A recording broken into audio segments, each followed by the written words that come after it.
арбаңыздар. Бүгін біз Түркияның İzmir шаарында байыркы мурастарды изилдөө боюнча симпозиумда жүрөбүз. Анан ушул симпозиумга Өзбекстандан бул жерде Гайбулла Бабаяров аттуу илимпоз профессор, доктор мырзабыз келиптир. Анан сүйлөшүп көргөндө ушул өзүнчө эле полиглот экен, көп тилдерди билет экен да. Анан байкап көрсөм кыргыз тилин да жакшы билет экен, биздин тилде. Кыргыз эли жөнүндө, кыргыз жери жөнүндө, кыргыз тили боюнча маалыматы абдан көп экен. Анан ушул боюнча массалык маалымат каражаттарына да чыгып көп сүйлөптүр. Анан Гайбулла мырза, сиз эми ушул биздин көрүүчүлөр кызыгат да, кыргыз тилин дүйнөдө кандай тарады, кайсы жагынан, кандай өзгөчөлүгү менен баалашат башка окумуштуулар. Ошол боюнча жооп берип койсоңуз. Мени таң калтырганы кыргыз тили бул түркү тилдердин арасында мына сингармонизмди ундулар уюму дейт биздин тилде. Үндү уюму дейт. Үндү уюмуну жакшы сактаган. Мисалы башка түрк тилдеринде да бар, бирок кыргызчада мисалы көргөндө дегенде бир кандайдыр адам кошук тыңдагандай бир жыр ырдагандай болуп эшитилет. Окуясыз, окканда бир кандайдыр кошук дейди, сиздерде огон ыр формасында келет. Жумшак, өтө жумшак. Кулакка жакшы окулат.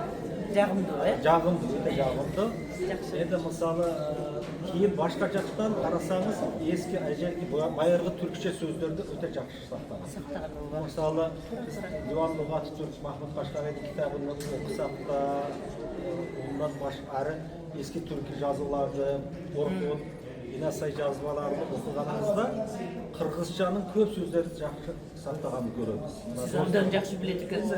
Караңыз, мен өзүм тил тууралуу көп китап жазып жүрүм. Ошондо бир жоюлуп кеткен башка түрк тилдерде сакталмаган сөздөрдү кыргызчада көрүп калам да, кубанып, бир күн, эки күн кандайда бир не болуп жүрөм. Мас болуп жүрөм. Мен абдан мени кубандырдыңыз азыр. Ошондой. Эми карасаңыз, мындан 1,5 жыл, 1000 жыл мурун жазылган. Бирок Казакта да, Өзбекте да, Түркияда да эч тыңдамайсың, окпайсың бул сөздү. Кыргызчада көрүп калганда не бар экен. Мисалы мен былтыр Этеп Юдахин кыргызча сөздүгүн окуп турганымда чашке деген бир сөздү окуп калдым. Ол сөздү кийин карасам, ана чашкеде бала деген экен. Бул не деген? Кийин Диван Лугатов Түркүстө бир сөздү 10 жылдан бери өздөп жүргөн едим. Онда да чашке дейди. Ечкенин жөнүнө тарайтын тарак деп жазып. Кыргыздарда оны ошондой. Кыргызчада ошону бир неге сыяктуу сөз болуп калыпты. Чашкедай бала, кичкентай дегендей. Ошону көрүп, ай дедим, канча кубандым.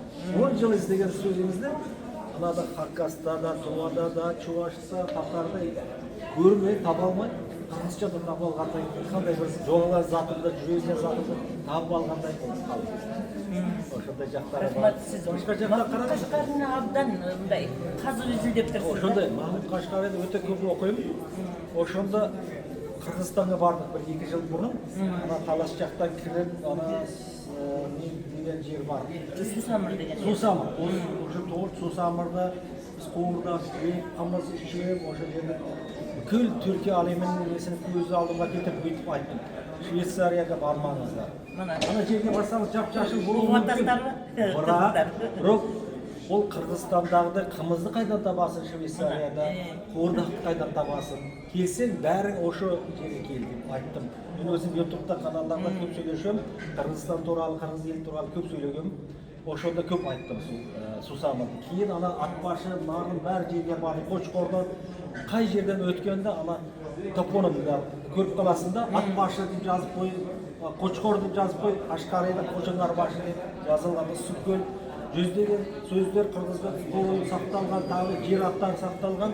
Аналарды көрүп өзүмгө жакшы келген. Кыргызстанда бүкүл ол Кашкари жазган кезеги ошол нелерди таба аласың да. Ошол туурда бир YouTube'да бир каналда сөйлөгөм. Слайдда нелер бар. Кыргыз эли Түрк элинин кутулук ери. Жаны Кыргыз эли, Кыргыз мемлекети Түрк элдеринин куттуу жери деп бірнеше жүз мыңдаған адамдар көрді ана жерде Қашқарий нені жазған болса бәрі тұр да. Жердің кендігі деп тұрып Ысықкөлдегі Барысқауын айының Ошондай. Карта түзген. Барысқауынды, Барысқанды, кейін Торығар. Ана жерде тоқтатың дедім, машинаны тоқтатыңдар. Достар, қараңыздар, ана Торығар 1000 жылдан бері өзгермеген дедім. Ана жерге Барысқауын еш өзгерген жоқ. Бұлар құтты болмай, не құтты болады дегім де. Ошон түркі елдердің бәрінің өзінің дайындығы, өзінің мағынасы бар, бірақ қырғыз жері бұл башқа енді. Оны көргенде биыл тағы барам деп отырмын да. Келіңіз. Анан өзіңнің жерің жөнүндө, элиң жөнүндө, тилиң жөнүндө башка окумуштуулар, белгилүү окумуштуулар айтып атса, бул абдан кубанат экенсиң. Ошондуктан Байгулла мырза. Тағы бір зат айтып кетсем болады ма? Айтып кетіңіз. Ошондай Мағынбетов сурады, сіз тарихшысыз, түркшұрасыз, түркологсыз. Мына қырғыздар бәрі толда жүреді деді.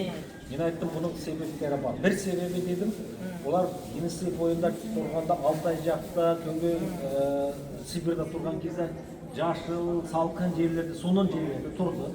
Олардың бір бөлігі мана жақта келгенде орталық Азияға ыстық жерлерді қиналып, қай жерде сонын салқын жер болса, осы жерлерге барып қарасаңыз орталық Азияда Памырда да қырғыз бар, Хисарда да қырғыз бар, Темиртауда да бар, Тянь-Шаньда да бәр жерде.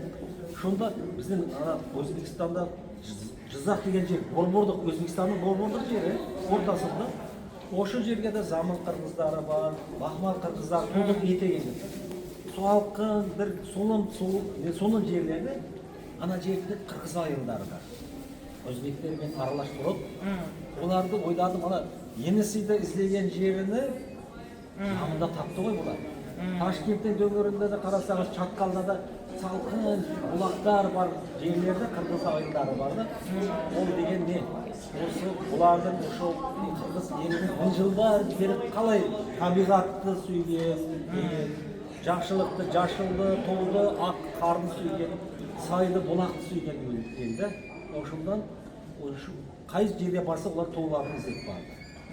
Байгулла мырза, ушунчалык ыраазымын сизге. Кыргыздар жөнүндө, кыргыздын тили, сиз эми мындай эле эмоция менен айтып аткан жоксуз. Сиз илимге таянып, Махмуд Кашкарий, байыркы жазма эстеликтерге таянып тил боюнча айтып атасыз.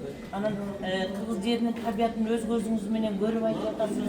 Ошондуктан сизге абдан чоң ыраазычылыгымды билдирем. Кыргызстанда дайыма күтөбүз. Рахмат.